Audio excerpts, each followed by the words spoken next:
Adam Weishaupt yeye ndo mwanzilishi revive Illuminati na Freemasons. Adam Weishaupt yeye na Albert Pike wakatengeneza kitabu kinaitwa Moral and Dogma. Hii ndio Bible au kitabu cha dini cha waabudu shetani. Kitabu cha dini cha waabudu shetani kinaitwa Moral and Dogma.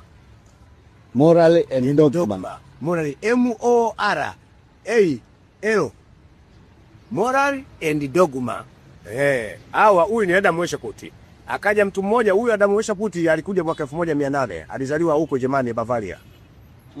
Nasikia Adam Weishaupt. Kwa hiyo Weishaupt baada ya kufa akaja mtu anaitwa Albert Pike. Yeye anajiita satanic himself. Albert Pike. Mtu mmoja hatari sana. Yeye ni kama possessor of demons.